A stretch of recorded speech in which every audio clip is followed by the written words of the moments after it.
There is this mentality when we buy something nowadays, I can always return it. And I feel like this mentality has affected the way we shop much more than we realize. Because returns are obviously convenient. We focus so much on what we gain from having that option that we don't really think about what it changes in our behavior. And lately, I've noticed that people treat the returns option very differently. I started thinking that maybe returns are a double-edged sword. Let me explain what I mean. Almost everywhere we shop, we have this option. I can always return it. And because of that, before buying something, we don't necessarily have to make sure it's actually what we want. Do I need this? Do I have space for it? Am I actually going to use it? Is the quality good? Are the measurements right? Is this going to fit? We can avoid answering a lot of those questions because we know there is another option. We can decide later. And I think that's what return culture really does. It allows us to postpone the decision instead of deciding whether I want something and then buying it. I can buy it first and decide whether I want it afterward. And sometimes we literally bring the entire store in our house. We buy 3 lamps and say, I'll see which one looks good and return the other 2. We order a bunch of clothes, try everything on at home, keep whatever we like, and return everything else. And we are thinking, this is amazing. I have options, but honestly, I don't necessarily see it that way.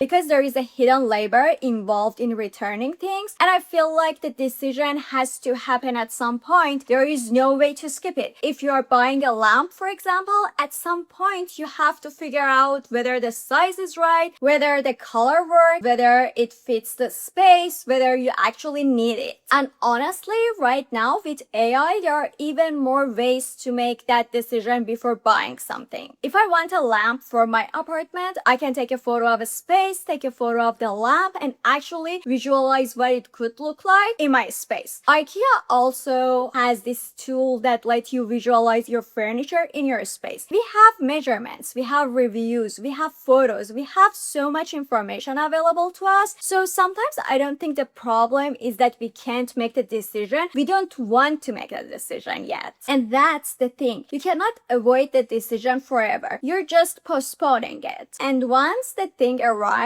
and you decide you don't want it, now you have another problem.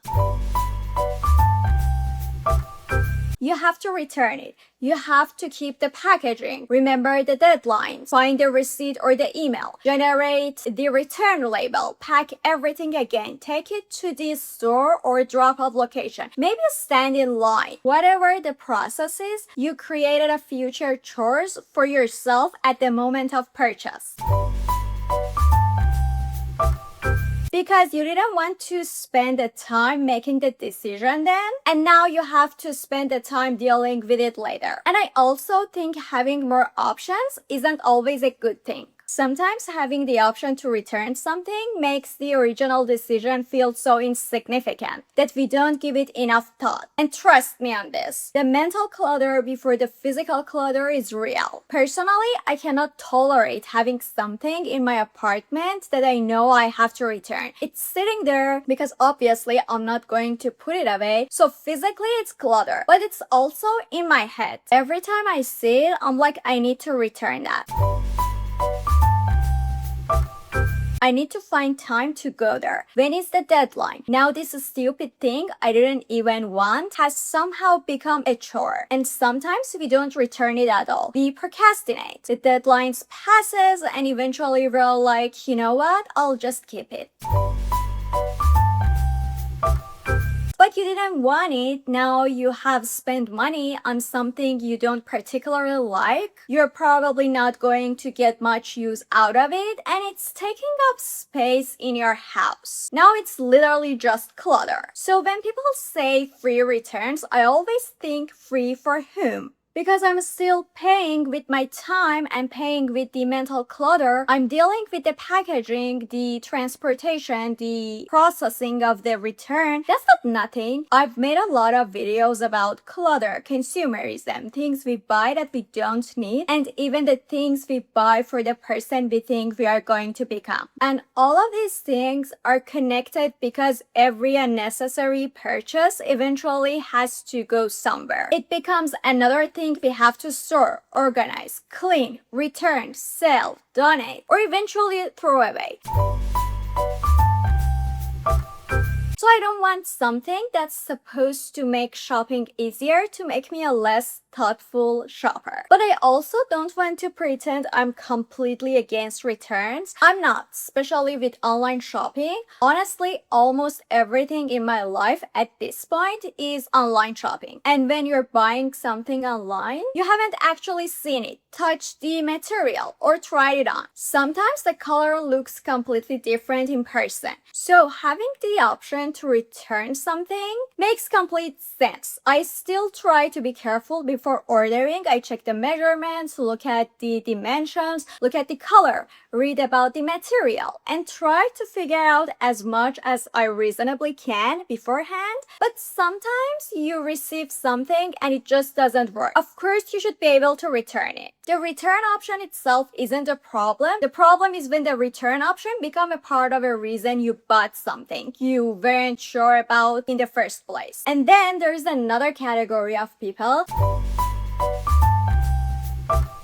and I hope you never meet this category. I did. It's awful. People who intentionally shop for an event knowing they're going to return everything afterward. They buy a dress for a party, wear it, and return it. Or they buy homeware or furniture because they're having guests. Use it and then return it. I'm sorry, I have no respect for those people. First of all, you're basically using a store as a free rental service.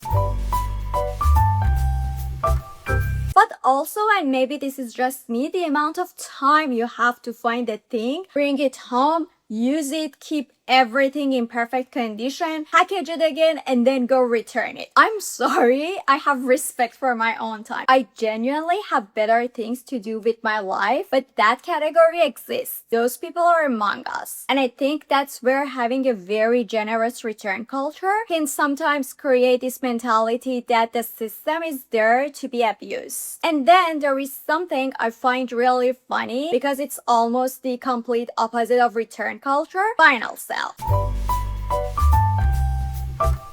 Suddenly, everybody knows how to shop. The moment something says final sale, the same person who normally says, whatever, I'll just buy it and return it if I don't like it, becomes a professional investigator. Now we are checking the measurement. We are zooming into photos. We are reading the reviews. We are checking the material. We are thinking about what we already own.